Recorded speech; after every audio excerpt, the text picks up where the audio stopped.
Welcome back, everybody. It's been a little while. It's been a little bit over a month since we've seen everybody, but we are back. Yank, this episode 20, Winter Meetings Edition. A lot of free agent moves already so far. Tommy, how are we feeling? Feeling a little better that Judge re-signed. We always felt like it was going to happen. It got a little bit, a little crazy. Looking like maybe that report by Heyman was leaking that he was going to San Fran, which was always the team, right? That people would thought he would have left for. But ultimately re-signed with us. I feel good. We need more pieces because right now, currently, we're the same exact team as last year, right? Besides the Canely signing, and Judge re-signing. I mean, we're the same team, right? We unfortunately still have Donaldson and Hicks and those guys on the squad. Yeah. We without getting into it too quick, we do need a left fielder and another pitcher. But otherwise, that man, I feel good to sign Judge. 9 years, 360. If you look what everyone else is getting now, since that signing with Turner going to Philly and Correa 13 years at his age, and it looks like the Judge deal isn't that bad, man. 9 for 360. I mean, you're gonna tell me that he's not worth an extra $8 million, $9, $10 million a year compared to some of the guys that re-signed for something very similar. So I'm happy, man. I just want to finish this team off. I think Cohen, whatever his name is over there, the Mets owner is lighting the fire under the Yankees to actually produce and get players again like we used to. So let's go after Rodon and let's get somebody else, man. Because I think that we don't want to be second fiddle to the Mets, personally. No, we definitely don't. But the Mets have been a team that's been making a ton of moves. They got Kodai Senga from Japan.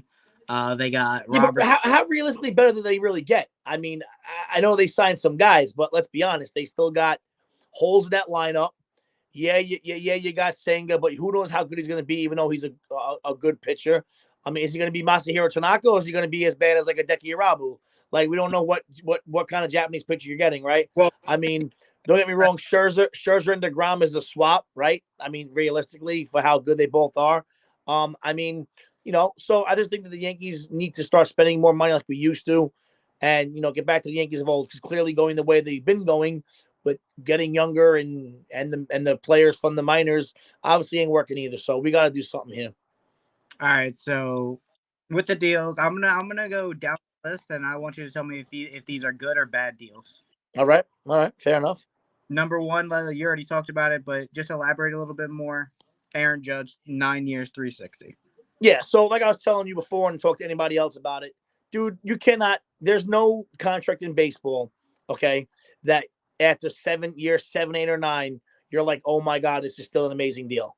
Sorry, there's just not, right? You're not signing a player at 22 to a 7 year deal, right? It usually happens to guys in their late 20s already, that by the time that back end of the deal comes up, they're a shell of themselves, right? So it's whatever. You did this deal 9 years, $40 million annually to get Judge to be on your team forever. Okay. I expect another 5 good years out of this guy, 6 maybe, and then you'll see the back end of it. But I think it's a good deal. I think that this is just the beginning of what superstars are going to make in the next couple of years that are free agents, dude. You're going to see Otani be the first guy to get $50 million a year. So I don't mind. I like the deal of Judge getting this deal, personally. No, yeah. Again, my main concern was going to be the years because I thought maybe he would get them to give him a double-digit years contract, so that would carry him to like his early 40s, and then that's when the back end really becomes a problem. Yeah. But 9 years, I think, is perfectly long, like you said.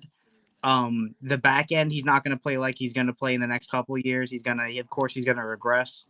Maybe he won't play as much outfield because of how big he is, and a Yeah, very I could see a move out of right field, maybe to somewhere else. I don't really know where, but he's a big dude, man, 6'8", a lot of wear and tear in your body running out in that outfield every day. So, even if he becomes a DH by year 36, dude, I still think he's going to be a pretty damn good player at that point. Still, I think he's going to be a 35 to 47 home run guy every year, 100 RBIs every year, back close to 300, and still play Gold Glove right field for the next 4 years. So, I like the deal. I like the deal a lot. yeah. Oh no, I love the deal, and I'm glad we got it done. I was the main guy that was pushing it. You You guys, can't let this guy walk, man. It would have been a bad look for the New York Yankees and the fan base. It would have been bad, a really lot. bad. You guys in the group chat were saying you guys might let him walk. I was Well, on you. what I was saying to anybody, and people can contest this, was I was not wanting him to leave, but I was prepared if he did. I didn't want it to happen, but if it happened, I was ready to be with life without Judge. Understandable. I was also on that path because it looked like that, especially when it came down to that Heyman tweet, and it looked like that was going to be his future. Yeah. But turns out Joel Heyman was wrong. Arson Judge was not a giant, in fact. Thank God, Arson Judge, man. Thank God. All right, next up we got Trey Turner, 11-year, $300 million deal. Good or bad deal? Man, I don't know how good that one is, man. I'm sorry. I think he's a great ball player, but it's about giving this guy, $27 million a year annually. That's a little bit over $27 million a year. That's a lot, man. He's a nice player, good fielder, steals 20, 25 bags a year. But personally, man, I think it's a borderline bad deal. Borderline bad deal. I was really high on Trey Turner. I said on our final episode before our break that if the Yankees couldn't get Aaron Judge and they want a middle infielder, don't go after Correa, don't go after Swanson, go after Trey Turner. He's the best of those three. Long term, I think maybe 6 or 7 years of this contract are going to be really good for Trey Turner. The back four, when he's like on the other side of 35 and he doesn't have the speed that he does, that's when it'll get bad. But for the Phillies, who are just in a World Series, to add arguably a top 10 player in baseball, a pretty damn decent defender, and one of the best base getters in the league, I think this is a solid deal for the window that they have right now. Yeah. They're more. I feel like with Harbor being a little bit older and some other guys a little bit older on that team, they're not relatively young, right? So, for Philly, it was a good move for the next 3 years to try to be really World Series contenders again with the rotation they have, and Harbor being older, Realmuto being older, Gene Segura being a little bit older, right? So I mean, Bryce Harper missed half the season because he got ACL surgery. So I just think it's a lot for Trey Turner personally. I mean, I know contracts are inflated in general, but I don't think he's a $30 million a year player. But that's just me, man. I could be wrong. Well, we'll see. He's got a lot of time to prove you wrong. He's got 11 years. So next up, Correa, the most recent of these signings, kind of came out of nowhere. We saw that San Francisco was making moves after failing to get Judge, and this ends up being the big take.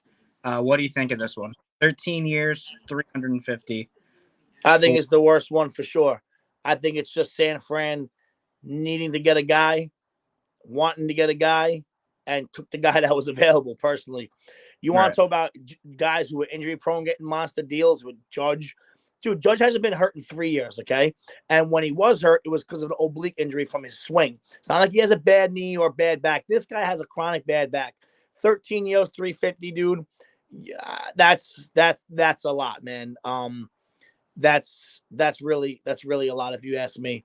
Great player, postseason stud, don't get me wrong, but not an elite defender at short. Probably will move to third base for them eventually down the road. It's a matter of when.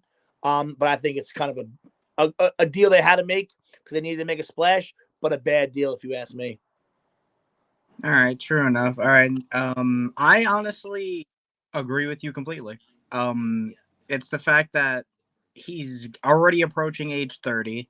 He's already shown that he may not be able to play 120 games a season right now.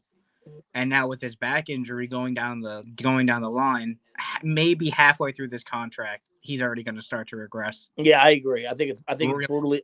Like I said, it's the case of the team needing to do something, and this is what got it done. Because I heard the Mets were in on him, right? Let's just say, and maybe the Yankees a little bit, but like if it would have been like a 5-year, $150 million deal, you would have had other teams that were in. Once you saw this 13,350, there was no doubt he was going to be a giant. Yeah. Well, no one was matching that deal. They cleared up that money for Judge, and when Judge didn't come, they had to go get something. Exactly.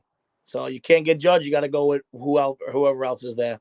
So you're saying if Correa did say like, hey, 5-year 185, would you have wanted the Yankees to throw him an offer sheet? At a 5-year deal, 100%. Because it probably would have been 3 or 4 years with an opt out. So you got him in his prime. The guys are studying the playoffs. The Yankees need some good bats in the postseason. I would have definitely been like, yeah, let's go after this guy. But if you want to tell me, yo, let's do 13,350, bro, no shot. You think Yeah, this guy is worth $50 million less than Judge? No way, no, man. not at And all. 4 more years? No way. Sorry. I think it's a I'll bet. bad deal. Because they're around the same age, and again, if you want to talk about recent injury history, Carlos Correa has been a lot more injured than Aaron Judge. 100%. Aaron Judge played 157, 159 games this year. He did not miss a lot of time. He was definitely the Iron Man for the team. Of Yep. course, chasing that home run record, and that's a big reason for it. But Yeah, but what I guarantee if you look at what he played in 2021, I bet you it was 150 plus. yeah, yeah. But yeah, Carlos Correa, this is a pretty bad deal. I know you guys said that in the group chat that you wanted Correa. You guys were saying just go get him. I'm still trusting in our farm, but there's Yeah, but another also I was saying go get him without realizing that the price is going to be this. This is a king's ransom.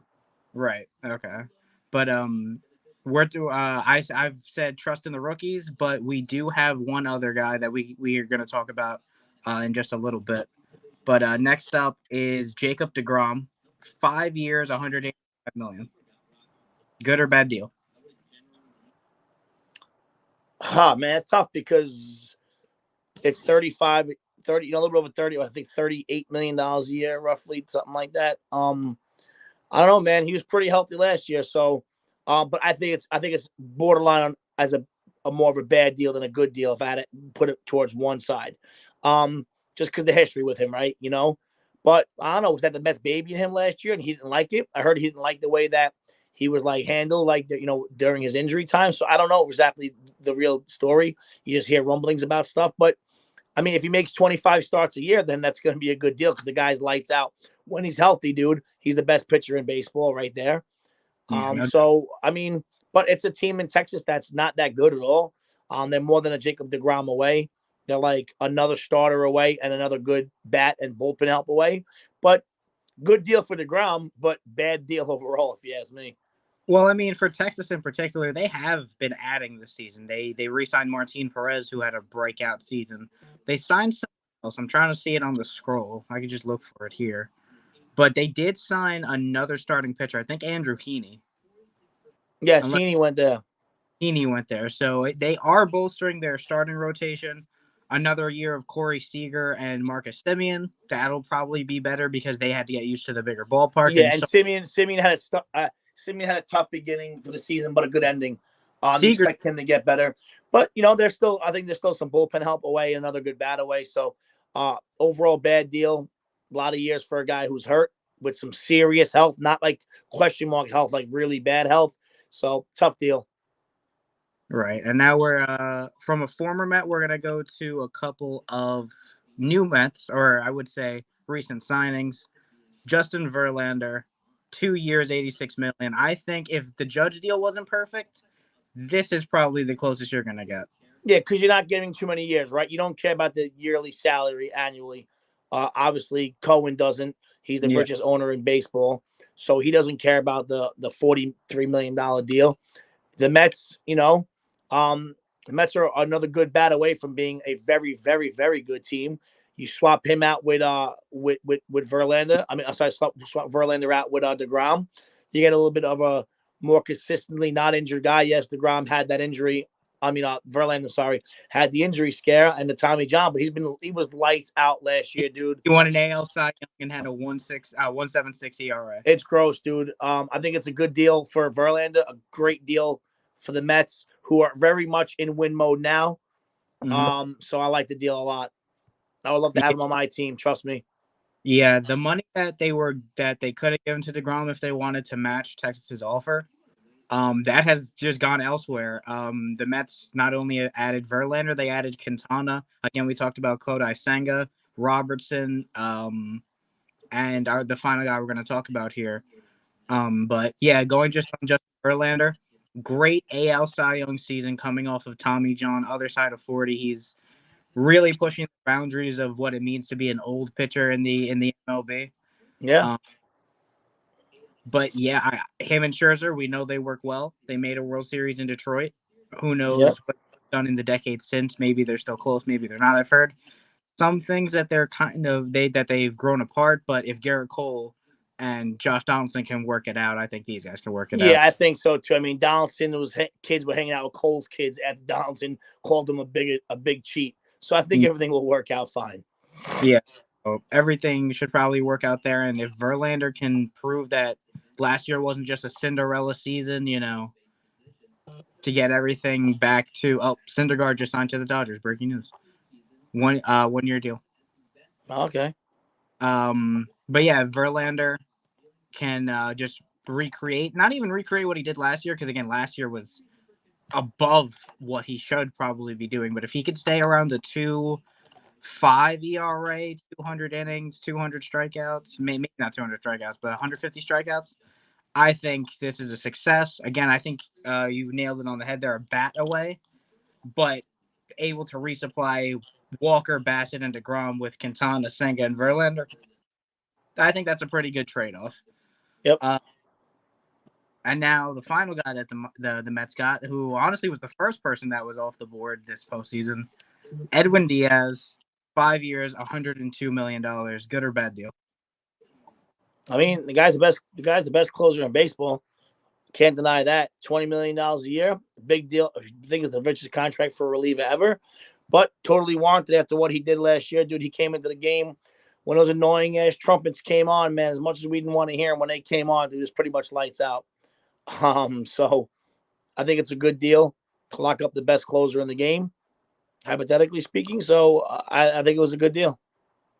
Yeah, Edwin Diaz, 2, 3 years ago, if you're telling Mets fans that they signed Edwin Diaz to a 5 year, $102 million contract, they would want heads on spikes. Yeah.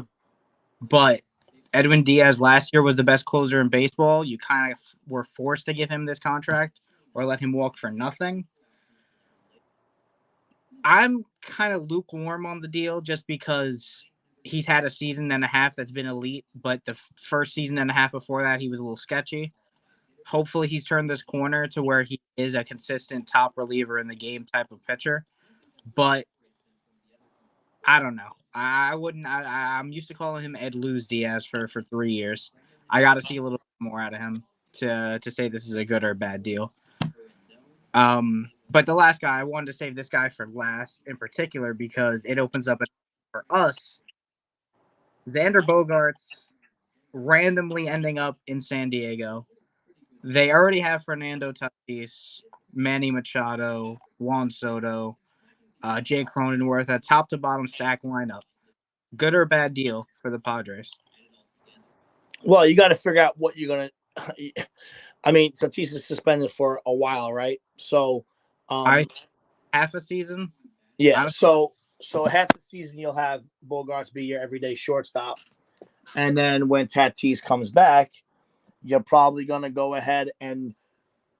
I heard you're hearing that that he's already taking like fly balls and stuff out in the outfield already. Tatis. They weren't too enamored with his shortstop play anyway. I could see Bogarts taking over the everyday shortstop role and moving Tatis to the outfield. I don't know, man. I don't really know what to think of this deal. $25 million a year annually may not be a bad deal for Bogarts. He bats almost 300 every year. He hits between 20 and 25 homers. He drives a lot of runs in with the Red Sox. I mean, he's a good player. He's not 39 at the end of his contract as well. Yeah, he's not a great defender at shortstop, but he's good enough. I'm kind of like 50-50 on the deal, to be honest with you. Okay, I can see that. But again, I want to Tatis. Yankees have been rumored to be on Fernando over the last week ever since Bogarts got signed. What do you think would be enough to get Tatis in New York right now? How old is he again? Tatis, I'll look it up right now, but I think he's only 24. Buy Volpe, buy Dominguez. I would get rid of both of them. You get rid of both Volpe and Dominguez? And another okay player, whatever it took. Yeah, dude, you put Tatis, dude, and be our everyday left fielder for 10 more years. Everyday left fielder out of Tatis? I don't know about that. I would still put him at short. I wouldn't move him out of position. No shot, dude. I wouldn't put him at short. We're taking a suggestion on what he would be at at left field right now. We don't know exactly what he'll be at left field. Yeah, I think he's athletic enough, man, to play the outfield. I mean, they're moving. He's flagging. Well, never He's shagging fly balls down there right now. him in getting to the balls. It was just making the plays. Yeah, I he'll be 24 part of the season. 24 to start the season. Yeah, dude, I would try to make a deal for him. Yeah, maybe he's the everyday shortstop. Maybe he moves to the outfield, but I would do whatever it takes to get that kid on your team. All right, so you would move you would move pretty much every prospect we can. No, not every prospect we can. I mean, I would keep Peraza, have him be our everyday short if you moved him to the outfield. But I would definitely be like, yo, Volpe and Dominguez, I'll drive them across the country myself. I'll drive to San Diego and back, buddy. My problem with Tatis is, yes, he has that potential. He has that stardom to be the face of baseball type player. One, we already have that in Aaron Judge. Two, he's injured a lot, and he's also yeah, but it's shit. It's dumb shit he does that gets him injured, like riding in a go-kart and doing stupid shit like that. That's another thing. A motorcycle. Field type of injuries that he's just being a fucking idiot. Plus the PED suspension on top of that. That's right. We already had a guy who did PEDs in New York named A-Rod, and everyone forgave him. Eventually. It took until 2009 when he actually performed in the World Series before that died down. And even after his career, people still hate him. He's not a Hall of Famer for a reason. Yeah, but I think it would be hard to pass up on Tatis, man, if he's available. I actually, from what everyone's saying, they were saying that on the Michael K show and stuff. I was watching it. They were saying that that the Yankees' interest in him was nothing more than smoke and mirrors. It was really nothing. Yeah, I saw that. Because I try to watch the Michael K show every day. I think the Padres' asking price would really be too high because of all the things we talked about: questionable defense, injury history, off the field injury history, and the suspension. They're probably asking for a king's ransom for him. But yeah, I think a more tradable piece that we would make a deal for a left fielder would be Reynolds. Yeah, but even know what they're asking for.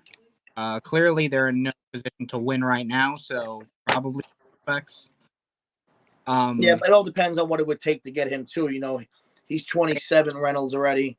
I mean, what do you really want to give up for him? You know, pick wise, probably, or player wise. Dominguez would probably be in that deal, but I don't know if Pittsburgh would want the shortstop prospects because they have O'Neal Cruz. Yeah. And the shortstop prospects are really our haul between Peraza, Cabrera, who I think still has some promise, Volpe, Sweeney. I think Austin Wells is pretty secure just because we need that next franchise catcher type, and we haven't seen that out of Higgy in 10 years. And Trevino's a good story, but he's probably not going to repeat as a platinum glover. Yeah, well, the defense might stay, but the offense clearly was that offensive swing he was on, batting almost 300, was really something you're not going to see out of that catcher's position again.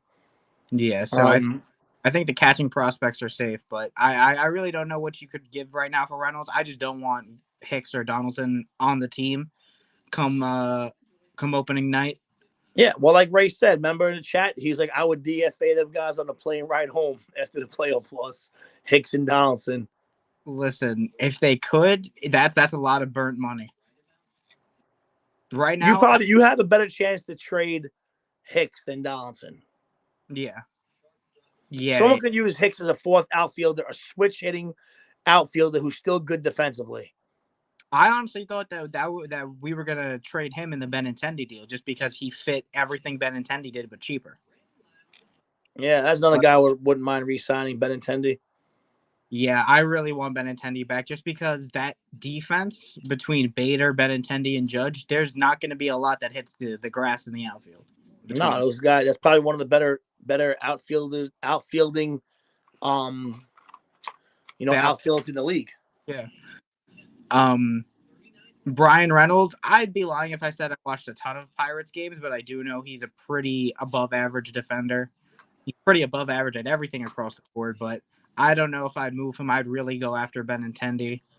Who else is on the market? Oh, Michael Conforto is another guy on the market. What would you Well, give that's Conforto again with all of his history right now since he hasn't played since 2021?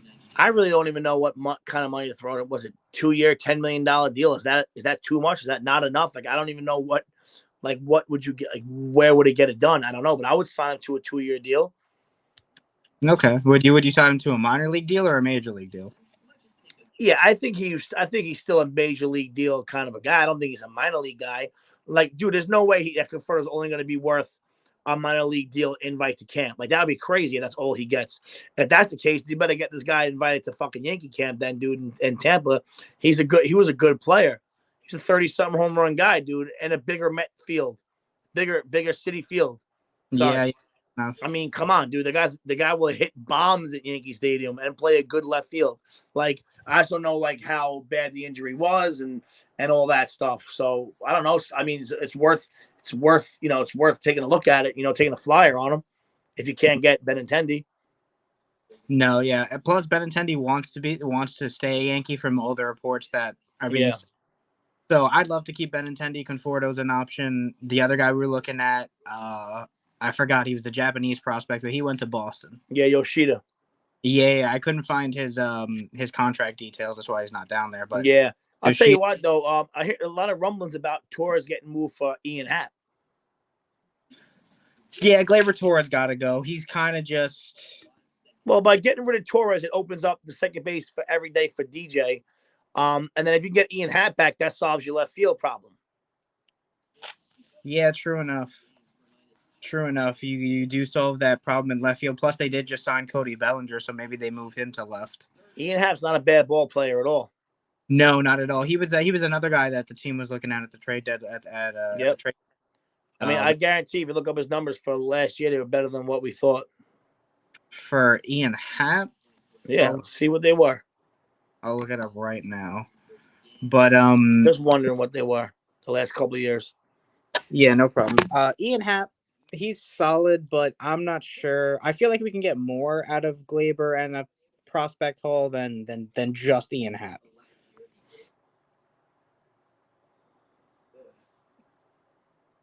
You heard me, Tommy? Yeah. I just don't know. I don't think it would be anything else included besides. I don't think it would. I think it would just be Ian Happ and Torres straight up. There wouldn't be no other prospects involved. In 158 games, he hit 270, had 17 home runs, and an OPS plus of 119. So he's always been an above average player. This was his first year as an all-star. So Ian Happ is a solid pickup, but I think we can get more out of Gleyber Torres and a prospect haul. But for those reasons that you said, it opens up DJ to play second base every day. It gives us a chance if we want to try a Peraza and Volpe middle infield. You could do that and then put DJ at third. Because IKF is going to be here. I think he's going to be the starting third baseman come opening day. Because I really don't think Josh Donaldson will have his spot. But from what I heard out of Boone, he really likes Josh Donaldson at third. So I could be completely Well, off. it's because even though he hit like shit, his glove was phenomenal. Yeah, but IKF won a Gold Glove at third base. No, I'm well aware he won that with Texas. Absolutely, I remember that. Listen, I would love for Peraza to be the opening day starter at short next year, and I can't be the third baseman. But once again, we have that Donaldson thing that is looming over our head, and like you said, Boone seems to like him a lot. So I don't really see it going any other way. All right, understandable. Now, moving on, we have another guy that we're trying to get right now, Carlos Rodon. From what I heard, that they are just trying to hammer out the final year of the deal. That could be wrong because you guys did challenge that guy's credibility. You guys haven't heard of the guy before, but Carlos Rodon, do you think that he puts this team over the top in terms of? No, no, I don't think over the top, but it's definitely another. It's a nice piece to the rotation behind. You go Cole 1, probably Rodon 2, Severino 3, Cortez 4, Montes 5. Probably in that order, I would assume. So you say Cortez is the 4. Montas over Domingo? Yeah, Montes is gonna listen. They didn't trade for Freddie Montes, dude, to have the guy be in the bullpen. He's gonna be. He's gonna have a off season with the Yankee staff, a spring training with the Yankee staff. I think he's gonna be better than he was, dude, because he was a good pitcher his whole career until last year. He came over to us. True enough. I had the same thing about guys like Benintendi and guys like Joey Gallo, who I know Joe. If Joe was here, he'd be telling us Joey Gallo deserves a 10-year deal. He deserves a Tatis contract. Well, according to Joe, he's gonna bat like 270, 280 this year because there's no more shift. Yeah, that's his logic. That doesn't affect his 33% strikeout rate, but Yeah. but yeah, Carlos Rodon I think he's clearly the best starter on the market now with DeGrom off, and even Yeah, he wants like 30. He also wants a huge deal, bro. 30 million a year. I think he's worth it. I really wanted him coming from Chicago. We didn't get him. I wanted him at the trade deadline when San Francisco was talking about moving him. We got Montas instead. Rodon right now is the best guy to put behind, especially because I want another left in the rotation other than Cortez. Yeah. And Listen, even at the end of the day, it's not our money, so I don't care what they spend. yeah, true enough. True enough. I'm just trying not to get my hopes too high. No, I Because would love for Rodon to come over, man. You have him. That's a good rotation, man, with Cole, Rodon, Nestor, and Severino. Those first four are pretty good.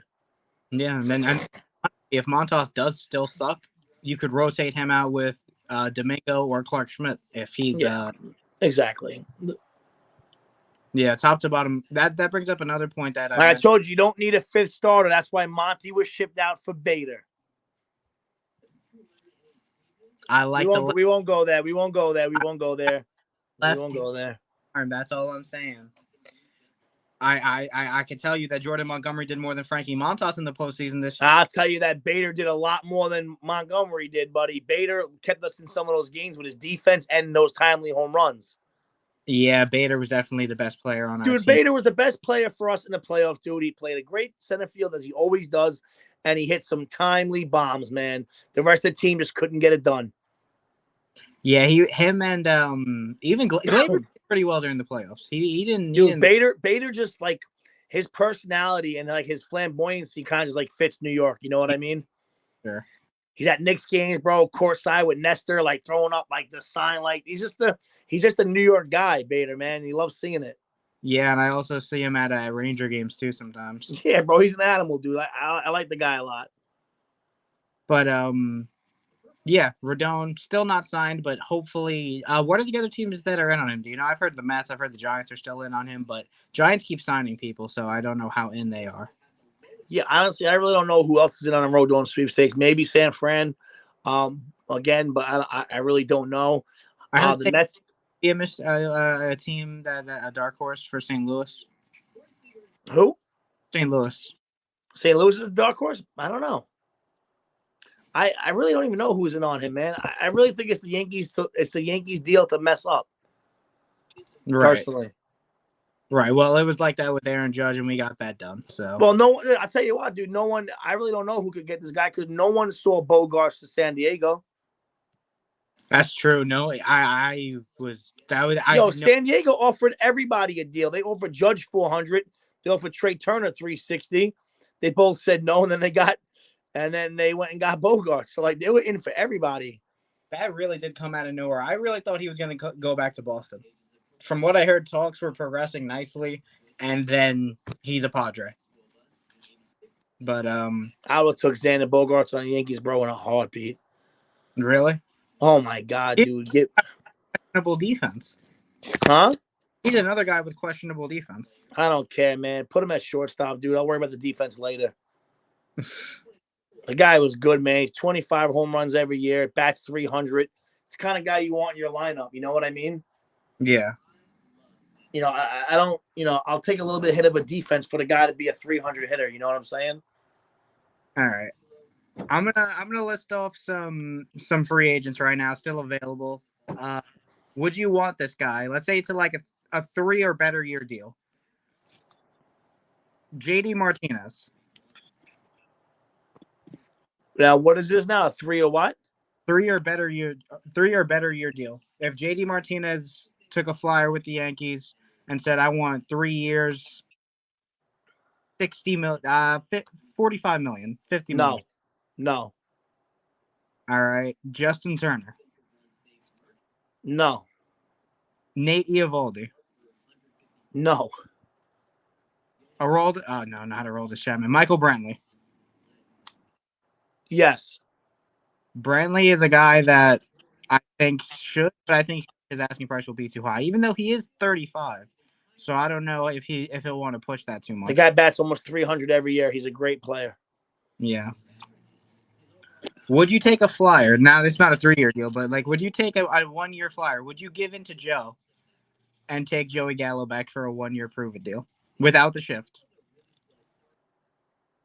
Yeah, I would do a 1-year deal with Gallo, make him play left field every day. All right. All right. Benintendi, Kluber. Yeah, No. this was a very top heavy free agent class, and a lot of the top free agents have been signed. The only guy we're really worried about, unless Nate Eovaldi might be a good pickup if we can't get Rodon, but I don't know. He's not the lefty arm that I. No, we need a big splash, man. You know, you gotta make the big splash. You gotta get Rodon, man. You know what I mean? Yeah, we made a big splash, but ever since that Judge deal, it's been talk of the Yankees want to make more moves, but we've been kind of slow on everything else. Yeah, you gotta go we got, after Rodon. I'm just happy we got Rizzo out of the way early as well. That 2-3 year deal, 2-year deal, then a 3rd-year option, I think. Yep. Rizzo, another guy that's just perfect for New York. He loves to play here. He's got everyone loves him.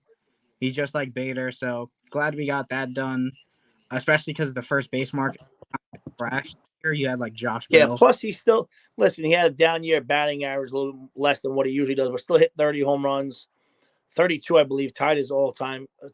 his all career high for year at 32 again. But the guy's Gold Glove is still phenomenal at first base defensively. I think it was a good deal.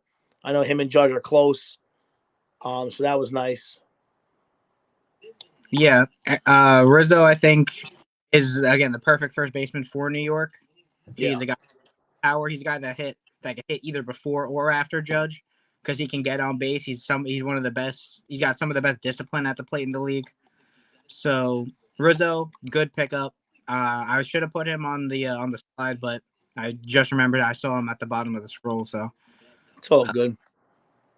But yeah, right now, presently built, who do you think are the top 5 contenders in baseball? All right, National League first. Braves, Mets, Phillies, Padres. Those are my 4 in the National League. Okay. American League, Yankees, Houston. Yankees in Houston. Yankees in Houston, that's it? In the American League, yeah. Okay. What did I tell you last year, bro? Who was I worried about only? It's just the Yankees in Houston. You did say I was that. not worried about the fucking Tampa. I was not worried about Toronto. I told you, bro. It's the Astros and the Astros only. Okay.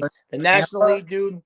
The National League's got the Mets, the Padres, the Mets, the Padres, the Braves, the Phillies, and then the Dodgers could be the 5th team.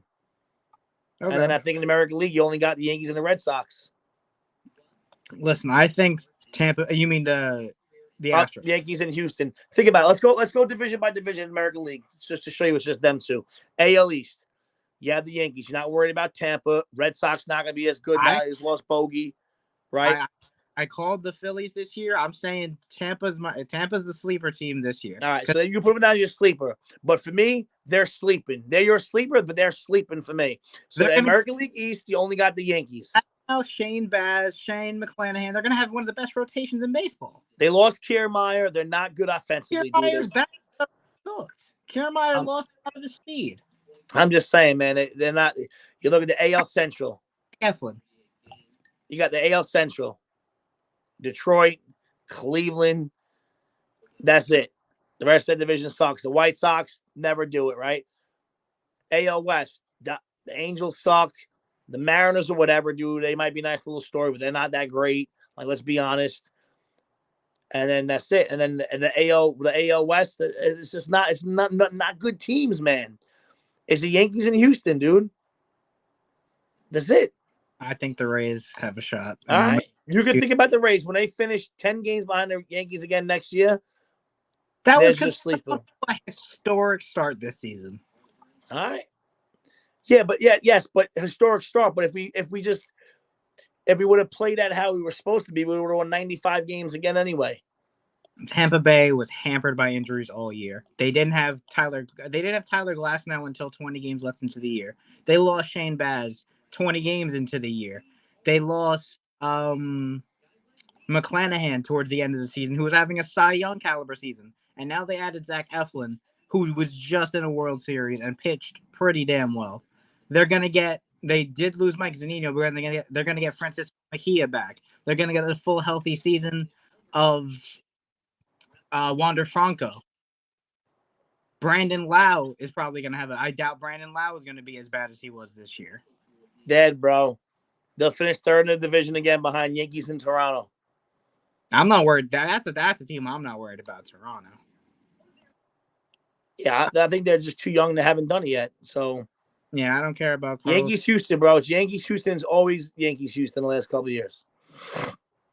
All right, I can let you live with that, but don't call me crazy for saying that Tampa got a. You called me crazy for Philadelphia last year. I did. You are 100% right about Philly. You were saying them for a minute. I didn't believe you, but I don't believe you with the Tampa Bay talks. I'm sorry. They don't strike me as anything that's intimidating. We'll see. Well, I think that is pretty much everything we got for winter meetings. I know you got to be somewhere at 7, so. Oh, we're good. We got a little bit of time left. What I would like to say in close. Go ahead. What I like to say, in closing is, let's get back to like going after some free agents, man, that can help this team like we used to do. Okay, it's been a long time. Besides Cole, that was the really last big signing.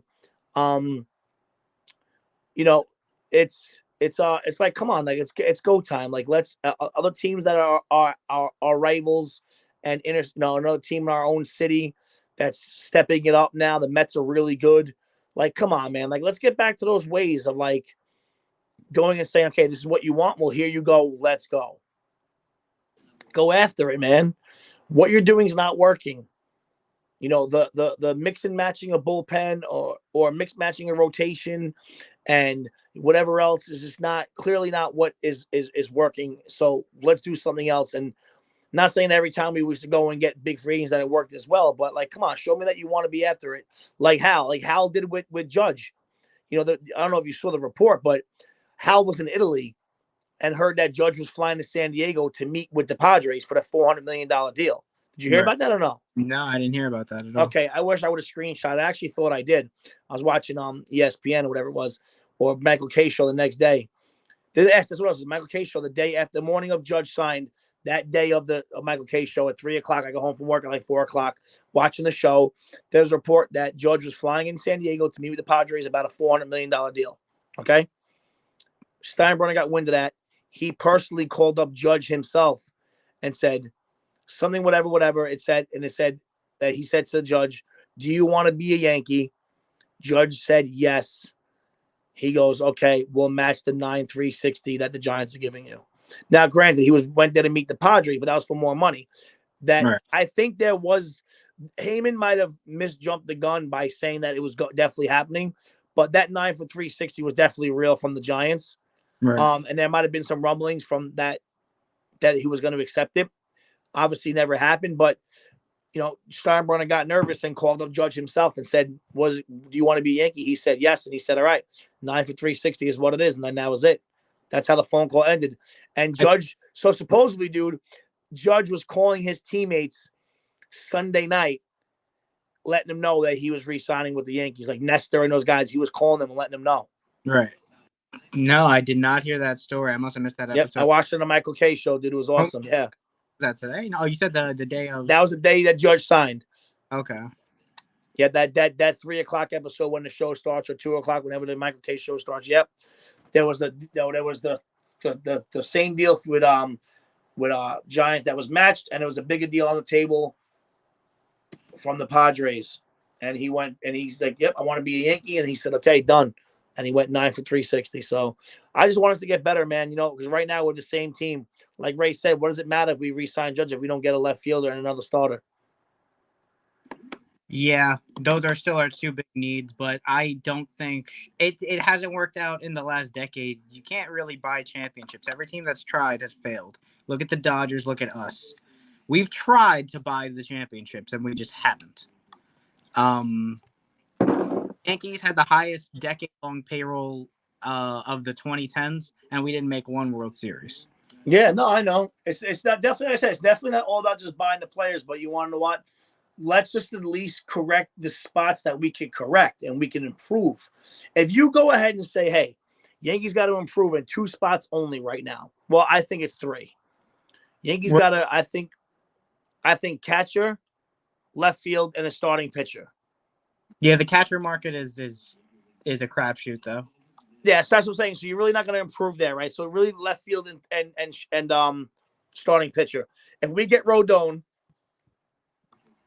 and either trade for Hat, or we go ahead and sign Benintendi, or even a Brantley, whatever it was for left field, I could at least say, you want to know what? We went for it this year, dude, with getting this guy and signing Rodon and adding him to the rotation. I would be more happy than if we just sit here and stand pat and not make a deal to improve our team. You know what I'm saying? Like the Mets were like, all right, DeGrom was hurt. All right, we got Verlander. Oh, we could have went deeper in the rotation. We might lose Bassett. Let's go get Senga. Let's go get Quintana. Oh, hold on. We need a bullpen arm. Let's get Robertson. Like, they're going after it. Like, that's what I want to do, like we used to. That's all. Not saying it's going to ultimately work, Chris, but you got to go after it. You can't just sit back with the same philosophy and the same team the last 10 years and wonder why you're not fucking winning. You're absolutely right. That's all I'm saying. Like, do something to show that you care. The last team to probably buy that World Series was in 2009, and it was the Yankees. Yeah, they signed A.J. Burnett, CC Sabathia, and Mark Teixeira. Yeah, since then it's pretty much been all homegrown talent. You got the Giants twice, the Cardinals. The Giants 3 times, the Cardinals, the Sox in 2013, the Royals ground up. Houston has built up their empire from the ground up. Boston, Washington with Juan Soto, and then the Braves, who again just signed everybody. So all of that homegrown talent that was just nurtured to become the best. It's a mixture of everything, man. I would love to, in closing these winter meetings, which are all now over, now free agency, I would like to end up with Rodon and a left field piece. That's all I will wish under my Christmas tree next Saturday night. And we will see. We'll see what happens. I'd love to get another show together after the signings are over. Maybe like a spring, maybe a little bit before spring training kind of a deal. We're probably going to be back come spring training, and then we're going to ramp up as the season goes on. Love it, man. That's my thing, man. I want to end with I love the Judge signing. Happy he's back. You can't let a homegrown player like Judge walk. It would have been a bad look for the Yankees, a really bad look. It would have showed that they don't care. Right. I don't care how bad the deal is in the last 3 years. There's no good deal that was good in the end. The Trout deal won't be good in the end. Miguel Cabrera's deal is not good these last couple of years. Albert Pujols' deal was brutal the last couple of years. All these deals will be bad the last 7, 8, 9 year of the deal. But you do what you can to lock in that elite player on your team. Yep. You don't care about year 7, 8, 9. You want them in their prime. And if you don't give it to them in their prime, dude, someone else will. That's it. That's how you got to look at it, bro. Right now is the chance to win a World Series with Aaron. That's it. So go after it. Do what you can. Yep. And let's see what happens, man. So next week I'll be putting out the milk and cookies for Santa on Saturday night. Hoping I get a little, Rodon package, under the tree on Sunday morning. Hopefully that news comes a little sooner than Christmas. I don't think I could wait that long for that news. Yeah, me either. I can't either. But if I have to wait to Christmas, bro, I'll be a little kid. What are you going to do? That is it. Episode 20 in the books. Like I said, we'll be back for spring training, maybe sooner, depending on how fast free agency goes. Like I said, all the top names are pretty much gone at this point in this very top-heavy year. But for me, for Tommy, Joe, Jeff, everybody, at Fired Up Sports. Thank you for listening. Thank you for watching. Hopefully, we will be back next year for spring training. Oh yeah, baby. We'll be back. We'll be back. We'll be back. It's a guarantee. We're gonna be bigger and better. We're gonna work on some things. We're gonna get some things, switch up some things, and we're coming back. We're gonna be good. We're gonna see what we got next year with this team, what we do. And we're gonna just try to provide a good show, man. So I look forward to the next one, and hopefully sooner than later, brother. Absolutely, man. Until then, episode 20 in the book. Thanks for watching. Shaka. Later.